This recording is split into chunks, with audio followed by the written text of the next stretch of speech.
اور یہ بات ذہن نشین کر لیں، بعض نادان اور ناواقف قسم کے لوگ یہ بھی کہتے ہیں کہ صدیق اکبر رضی اللہ تعالیٰ عنہ کی فضیلت زیادہ بیان نہ کی جائے۔ ان سے پوچھا گیا کہ کیوں، ابو بکر کی فضیلت کو زیادہ بیان کرنے سے کیا ہوگا؟ تو ان کی کم عقلی، کم ذہنی، ناقص علمی اور ان کے فطور ذہنی کا یہ عالم ہے، وہ کہتے ہیں کہ ابو بکر کی فضیلت کو بیان کریں گے تو علی مرتضیٰ کی فضیلت گھٹ جائے گی۔ استغفر اللہ، نادانی ہے، یہ جہالت ہے، یہ کم عقلی ہے کہ کوئی یہ سمجھے کہ ابو بکر کی فضیلت بیان ہو رہی ہے تو ان کی فضیلت کی بیان ہونے کی وجہ سے نعوذ باللہ من ذالک علی مرتضیٰ کی فضیلت کم ہوتی رہے گی۔ استغفر اللہ، نعوذ باللہ من ذالک۔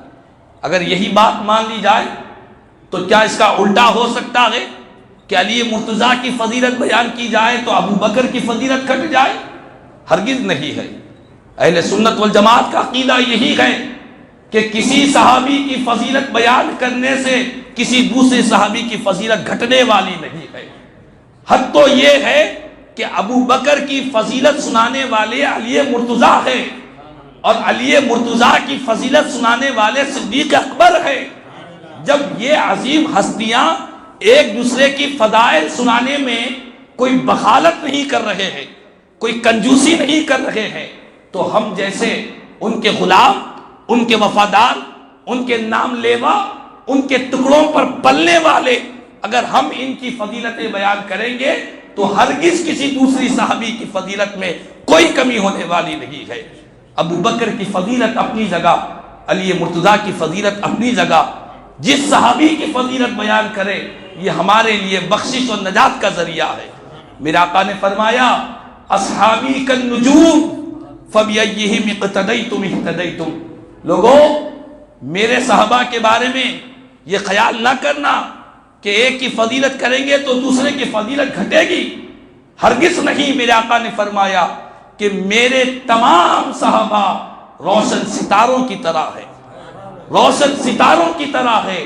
ان میں سے جس کسی ایک کی بھی تم پیروی کرو گے تم ہدایت پا جاؤ گے، تمہیں ہدایت کی دولت نصیب ہو جائے گی۔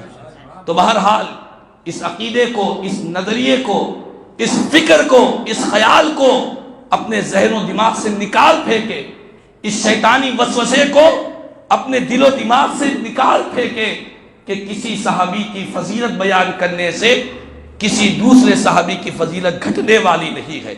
صدیق اکبر کی فضیلت بیان کرنے سے نہ عمر فاروق کی فضیلت کم ہوگی، نہ عثمان غنی کی فضیلت کم ہوگی، نہ مولا کائنات حیدر کرار شہنشاہ ولایت حضرت سیدنا علی مرتضیٰ رضوان اللہ تعالی علیہ مجمعین، نہ ان کی فضیلت گھٹنے والی ہے۔